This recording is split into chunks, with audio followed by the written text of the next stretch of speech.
Hello everyone, and welcome back to our YouTube channel.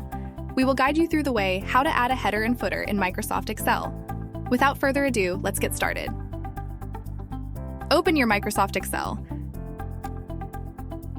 Then click the blank workbook to open a new page. To get started, go to Insert.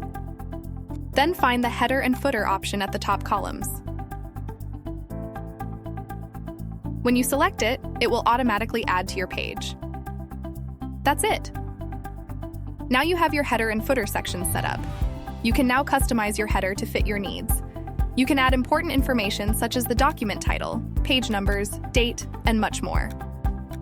Don't forget that you can also edit the footer in the same way. This could be additional information, contact details, or anything else you want to include at the bottom of your document. I hope you found this guide helpful. Thank you for watching, and see you on the next video.